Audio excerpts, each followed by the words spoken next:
నమస్తే. వివిధ జిల్లాల రాజకీయ ముఖచిత్రంపై సమగ్ర విశ్లేషణ. జిల్లాకు రాజకీయంకి స్వాగతం.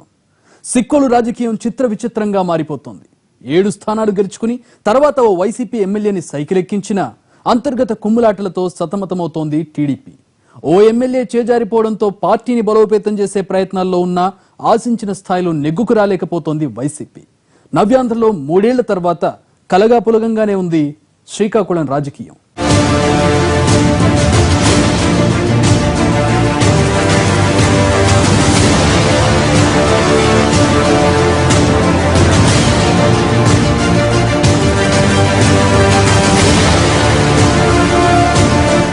కంచుకోట లాంటి జిల్లాలో అధికార పార్టీ ఆధిపత్య పోరులో నలిగిపోతోంది. 2 నేతల మధ్య మధ్యల దరువులా మారిపోయింది పాలకపక్ష ఎమ్మెల్యేల పరిస్థితి. అటు విపక్షం కూడా పెద్దగా బలపడలేకపోయింది. హేమాహేమీ నేతలున్నా సిక్కోలు రాజకీయం ఎవరి గోల వారిదన్నట్లే ఉంది.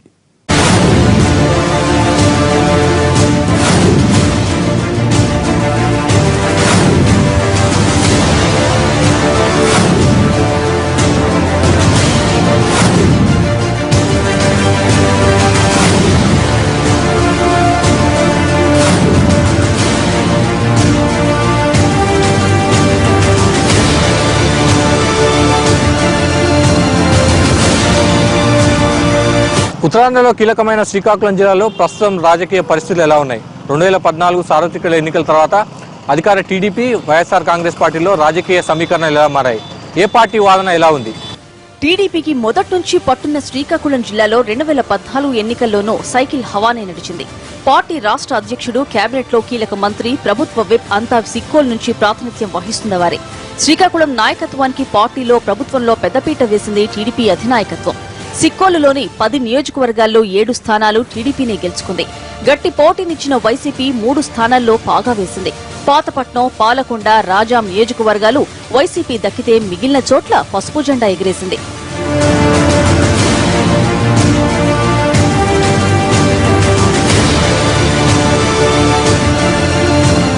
పాతపట్నం వైసీపీ ఎమ్మెల్యే వెంకటరమణ చేరికతో శ్రీకాకుళం జిల్లాలో టీడీపీ ఎమ్మెల్యేల బలం 8 అయింది.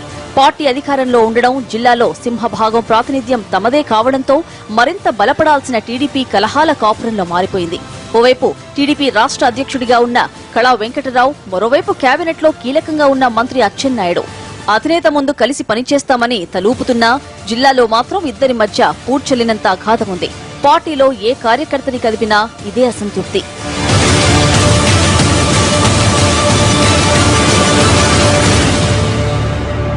సిక్కోల్లో అధికార పార్టీ నేతల మధ్య అంతర్గత విభేదాలు కొనసాగుతున్నాయి.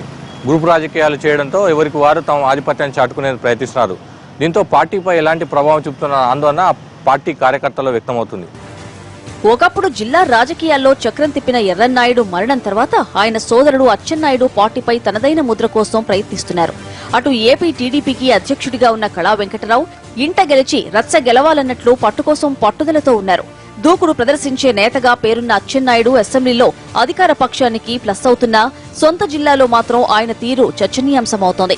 తన వర్గాన్ని పెంచుకునేందుకు అచ్చెన్నాయుడు చేస్తున్న ప్రయత్నాలు కొన్ని నియోజకవర్గాల్లో గ్రూపు రాజకీయాలు ఆజ్యం పోస్తున్నాయి. మంత్రి మాట వినకపోతే అధికారులకు కష్టాలు తప్పవన్న టాక్ శ్రీకాకుళంలో బాగా వినిపిస్తోంది. ఇక టెక్కలిలో అన్ని వ్యవహారాల్ని సింగిల్ హ్యాండ్తో నడిపిస్తున్నారు మంత్రి.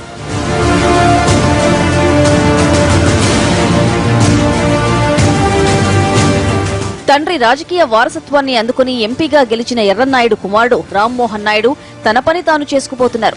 వర్గ విభేదాలకు దూరంగా ఉంటున్నా అదే సమయంలో ఎక్కడా ఆయనదంటూ ప్రత్యేక ముద్రేమీ లేదనే చెప్పాలి. మరోవైపు బాబాయితో కూడా అబ్బాయికి కొన్నాళ్లుగా గ్యాప్ పెరుగుతోంది. పైకి తమ మధ్య వేరే వైరము లేదన్నట్టుగా ఉంటూనే జిల్లాపై పట్టుకోసం అచ్చెన్నాయుడు, కళా వెంకటరావు పావులు కదుపుతున్నారు.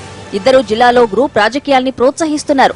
అచ్చెన్నాయుడు ఎక్కువ ఫోకస్ అవుతున్నా అటు కళా వెంకటరావు కూడా మంత్రి వర్గీయుల్ని ఇబ్బందులు పెడుతున్నారన్న పార్టీ శ్రేణులు చెప్పుకొస్తున్నాయి. అయితే చిన్న చిన్న మనస్పర్ధలు తప్పించి పెద్దగా గ్రూపు గొడవలేమీ లేవంటున్నారు పార్టీ బాధ్యులు. టీడీపీకి ఈరోజు ఆకర్షితులై టీడీపీ బాగుంది పార్టీ పరిస్థితిని మన వేరే పార్టీ నుంచి కూడా మన పార్టీలోకి వస్తున్నారు.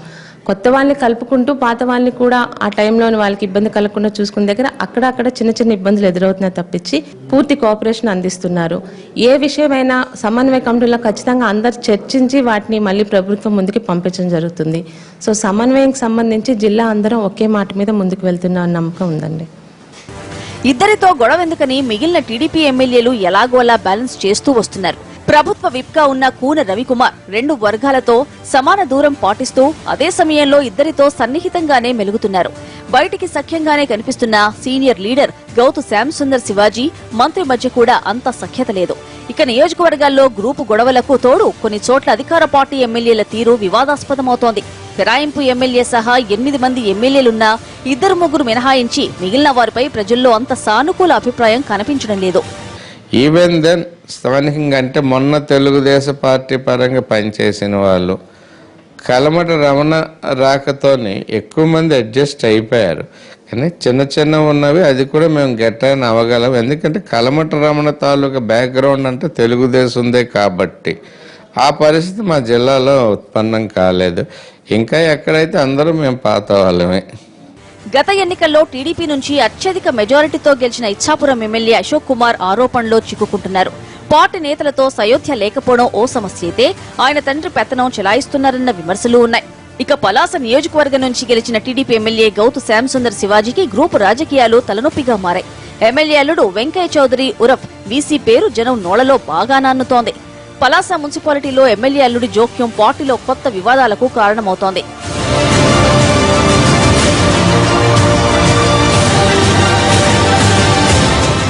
కళా వెంకట్రావు ప్రాతినిధ్యం వహిస్తున్న ఎచ్చెర్లలో టీడీపీ ఫ్లెక్సీల్లో ఎక్కడా అచ్చెన్నాయుడు ఫోటో కనిపించదు.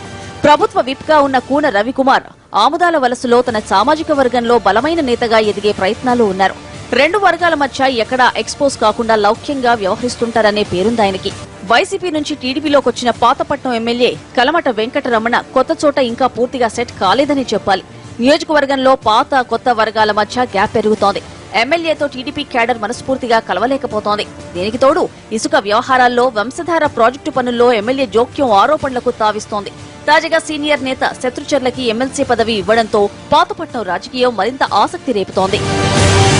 అధికార పక్షంలోని అనైక్యతని సానుకూలం చేసుకునే ప్రయత్నాల్లో ఉంది వైసీపీ. ప్రభుత్వ పథకాల వైఫల్యాన్ని ఎండగడుతూ ప్రజా సమస్యలపై పోరుబాట పడుతూ వైసీపీ నిలదొక్కుకోవాలనుకుంటోంది.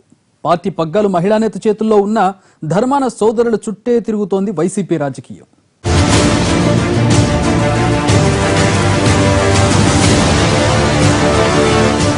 శ్రీకాకుళం జిల్లాలో వైసీపీ పగ్గాల్ని మహిళా నేత రెడ్డి శాంతికి అప్పగించింది వైసీపీ నాయకత్వం. గత ఎన్నికల్లో ఎంపీగా పోటీ చేసి ఓటమి పాలైన రెడ్డి శాంతికి కీలక బాధ్యతలిచ్చిన జిల్లాని లీడ్ చేసేంత నాయకత్వ పటిమ ఆమెకు లేదనే అభిప్రాయం పార్టీ శ్రేణుల్లో వ్యక్తమవుతోంది. పాతపట్నం ఎమ్మెల్యే టీడీపీలో చేరడంతో ఆ నియోజకవర్గ బాధ్యతల్ని పార్టీ నాయకత్వం ఆమెకి అప్పగించింది. రెడ్డి శాంతి జిల్లా అధ్యక్షురాలిగా ఉన్న వైసీపీ రాజకీయానికి ధర్మాన సోదరులే కీలకంగా కనిపిస్తున్నారు. మొన్నటిదాకా నియోజకవర్గానికే పరిమితమైన ధర్మాన ప్రసాదరావు ఇప్పుడిప్పుడే జిల్లా పార్టీ వ్యవహారాలపై దృష్టి సారిస్తున్నారు.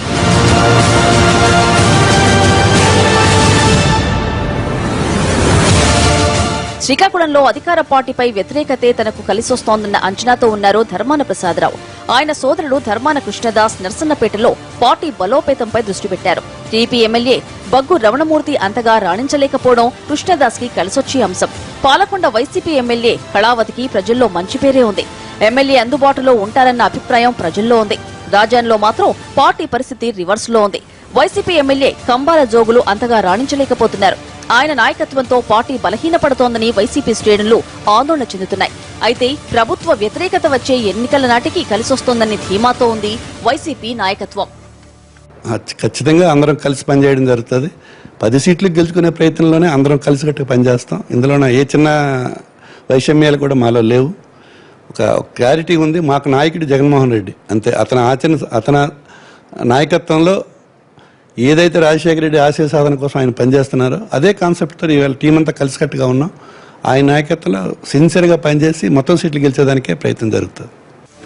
భవిష్యత్తు తమదేనని వైసీపీ పైకి చెప్పుకుంటున్నా జిల్లాలో పటిష్టమైన నాయకత్వం లేకపోవడం ఆ పార్టీకి ఇప్పటికీ తీరని లోటుగానే ఉంది. కొన్ని చోట్ల నాయకత్వ సమస్యకి తోడు నేతల మధ్య గందరగోళం విపక్షాన్ని ఇరుకున పెడుస్తోంది. ఇచ్చాపురం నియోజకవర్గంలో వైసీపీకి ఒక్కరిద్దరు కోఆర్డినేటర్లు ఉన్నా వారి మధ్య సయోధ్య లేదు. సాయిరాజ్, రామారావు ఎవరికి వారుగా పార్టీ కార్యక్రమాలు చేపడుతుండడం పార్టీ క్యాడర్ ని గందరగోళంలో పడేస్తోంది. పలాస నియోజకవర్గానికి జగన్ నాయకులని కోఆర్డినేటర్ గా వైసీపీ పెట్టి ఇక్కడ పార్టీ బలోపేతంపై గట్టి కసరత్తే చేస్తోంది. వచ్చే ఎన్నికల మత్స్యకారుల సామాజిక వర్గం నుంచి నేతను తెరపైకి తెచ్చే వ్యూహంలో ఉంది విపక్ష పార్టీ.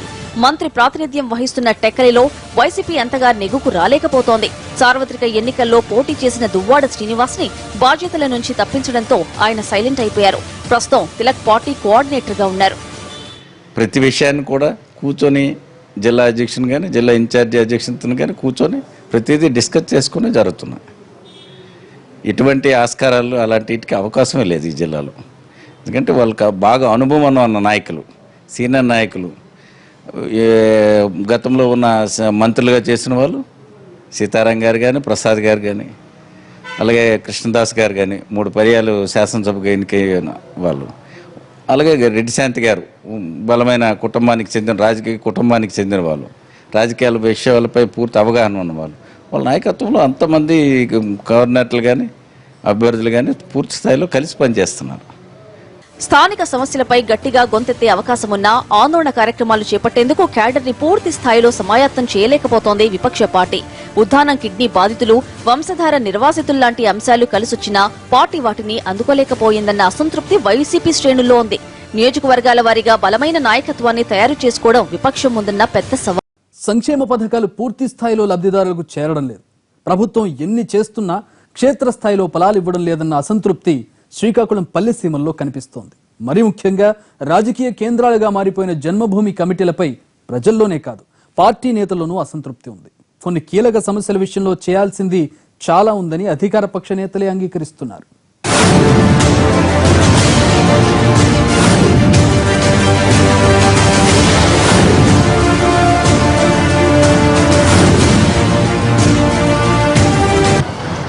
శ్రీకాకుళం జిల్లాలో ప్రభుత్వ పథకాల అమలు పరిస్థితి ఎలా ఉంది? పథకాల అమలు తీరుపై ప్రజలు ఏమంటున్నారు? సామాన్య ప్రజానికం ఎదుర్కొంటున్న ఇబ్బందులేంటి? వాటిని పరిష్కరించేందుకు అధికార పార్టీ ఏం చేస్తుంది? పాలనపై ప్రశ్నిస్తే అభివృద్ధిపై అభిప్రాయం కోరితే కొంతమంది పర్వాలేదంటున్నారు. ఇంకొందరు చేయాల్సింది చాలా ఉందంటున్నారు. మరికొందరు పెదవి విరుస్తున్నారు. మార్పు రాకపోతుందా అని సామాన్యులు ఆశగా ఎదురుచూస్తున్నారు. శ్రీకాకుళం జిల్లాలో ఎవరిని కలిపినా నిర్మోహమాటంగా మనసులో మాట చెప్పేస్తున్నారు.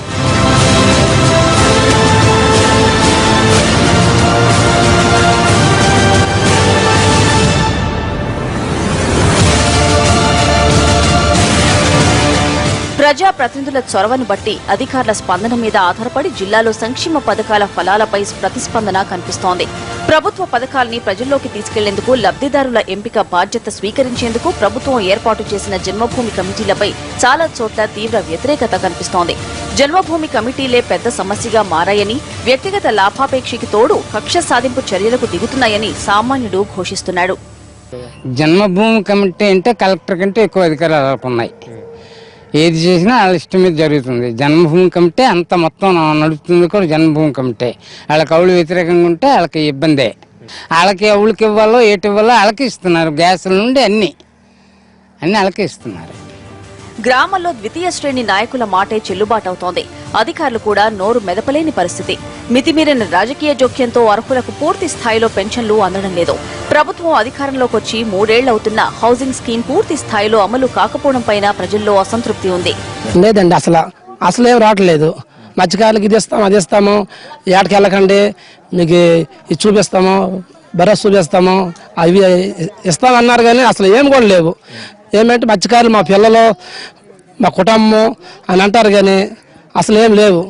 ఎమ్మెల్సీ ఓట్లు వచ్చాయని నిరుద్యోగ వృత్తి గురించి పేపర్లో స్టేట్మెంట్లు వస్తున్నాయి, కానీ ఎంతవరకు నిజమనేది మాకు తెలియదు. నిరుద్యోగ వృత్తి ఇస్తే కొంత వేల మంది బతికే సూచనలు ఉన్నాయి. ఎన్నికలప్పుడు ఇస్తామన్నారు, మేనిఫెస్టో కూడా విడుదల చేశారు. అది వాస్తవం. అది మరి ఇప్పుడు 3 సంవత్సరాల కాల వ్యవధి అయిపోయింది, ఇంతవరకు ఎటువంటి నిరుద్యోగ వృత్తి ఎవరికి ఇవ్వలేదు. రాష్ట్ర విభజన తర్వాత ముఖ్యమంత్రి రాష్ట్రాభివృద్ధికి కష్టపడుతున్న క్షేత్ర స్థాయిలో కొన్ని లోపాలు ఉన్నాయన్నది మరికొందరి అభిప్రాయంగా ఉంది. జన్మభూమి కమిటీలు తమకు మైనస్ అవుతున్నాయనే విషయాన్ని స్వయాన పాలకపక్ష ప్రజాప్రతినిధులే అంగీకరిస్తున్నారు. శ్రీకాకుళం జిల్లాలో ఈ మధ్యకాలంలో అందరి దృష్టిలో పడింది ఉద్దానం కిడ్నీ బాధితుల సమస్య. దశాబ్దాలుగా 100 మంది ఉసురు పోసుకున్న ఈ మహమ్మారిపై 3 ఏళ్లలో టీడీపీ ప్రభుత్వం ఏమీ చేయలేకపోయిందనే అసంతృప్తి బాధితుల్లో ఉంది. వచ్చి ఇంచుమించు 3 మాసాలు అయితే జబ్బు, మాకు మరి పైసలు లేవు, ఎటు వెళ్తే కూలినాలు చేసుకోలేము. వచ్చినారు అందరూ ఇలాగే చూసినారు, ఎవరేంటి ఇవ్వలేదు. చూసాడు వెళ్ళిపోవడమే అయినది. మరి వాడి పాలకుండినా మరి ఏటి లేకపోతే మరి ఏం చేస్తారు. అందులో ఇంకా వాడము లేకపోయిన పరిచి మాది చేస్తే తిన్నాము, చేయకపోతే లేదు. 4 పిల్లలు, ఒకే కొడుకు, 2 పెళ్ళి అయింది, ఒక ఆడపాడసి ఇంట్లో ఉన్నది. చేస్తే తిన్నాము, చేయకపోతే లేదు. ఇంతమంది వచ్చి చూసినారు, చేసినారు కానీ ఏంటి ఇవ్వలేదు. జనసేన అధినేత పరామర్శ తర్వాత అందరి దృష్టిలో పడ్డ ఈ సమస్యకి సత్వరం పరిష్కారం టీడీపీ ప్రభుత్వం ముందున్న సవాలు. సర్కారు ఈ ఇష్యూని లేటుగా డీల్ చేసిందని అధికార పార్టీ నేతలు కూడా ఆత్మవిమర్శలో పడుతున్నారు. అందుకని పవన్ కళ్యాణ్ గారి సినిమా ఇమేజ్ ప్లస్ ఆయన స్టేట్మెంట్స్ బట్టి కూడా జనాలు వస్తున్నారు. నేను రావటం లేదని నేను అనను, కానీ రాజకీయంగా అంత మాకు దెబ్బతీసే పరిస్థితి ఉండదని నా తాలూకా అవగాహన. క్షేత్రస్థాయిలో పథకాల అమలుపై డేగ కన్నేసి జన్మభూమి కమిటీలో రాజకీయ జోక్యాన్ని నియంత్రించలేకపోతే ప్రభుత్వం ఎంత కష్టపడ్డా ఫలితం ఉండదని సామాన్య కార్యకర్తలే కాదు, ఆఫ్ ద రికార్డ్ గా ముఖ్య నేతలు కూడా అభిప్రాయపడుతున్నారు. ఉద్దానం సమస్యపై ప్రభుత్వాన్ని కదిలించిన పవన్ కళ్యాణ్ పార్టీపైన శ్రీకాకుళం ప్రజలు ఆసక్తిగా చర్చించుకుంటున్నారు. పవన్ కళ్యాణ్ వస్తే బాగుంటది. ఆయనంతే ప్రజల్లో మడిచాడు. గెంజి గురించి తెలుసు, బెంచ్ గురించి తెలియదు అతనికి. మా అంత కష్టపడిన మర్చిపోయాడు ఏమంటాడో అతనికి తెలుసు. అతనైతే మాకు సరిపోతాడు. అన్నం లేని వాళ్ళకి అన్నం పెట్టాడు కళ్యాణ్ వచ్చి. అంటే ఈ కిడ్నీ ప్రాబ్లంతో అంటే కిడ్నీ ప్రాబ్లం వెళ్ళాలంటే హాస్పిటల్కి 10 లక్షలు 20 లక్షలు కావాలి అన్నది. ఇంటికి చనిపోదంటే అతను వచ్చి ఈవిడనమాట డాక్టర్లతో కలుసుకుని నాయకులతో కలుసుకుని అనమాట వచ్చినాక మయ్యన అడ్డు పెట్టేసి ఈవిడ కళ్యాణ్ వచ్చి అవి ఆర్డర్ చేసి అనమాట ఈవిడి మనుషులకి అభివృద్ధి చేస్తుండ అనమాట. అతను వచ్చినట్టుంటే మాకి మంచిదే. జిల్లాలో కీలక సామాజిక వర్గమైన మత్స్యకారులతో పాటు యూత్ లో పవన్ కళ్యాణ్ పై క్రేజ్ కనిపిస్తోంది. కాంగ్రెస్ పార్టీ ఉనికి కోసం కూడా పోరాడలేని రాజకీయ పరిస్థితులున్న శ్రీకాకుళం జిల్లాలో రానున్న రాజకీయం ఎలా ఉంటుందో కాలమే నిర్ణయించబోతోంది. శ్రీకాకుళం జిల్లాపై ఇది ఎన్టీవీ గ్రౌండ్ రిపోర్ట్. మరో జిల్లా రాజకీయ పరిస్థితులపై సమగ్ర విశ్లేషణతో నెక్స్ట్ ఎపిసోడ్ లో కలుసుకుందాం.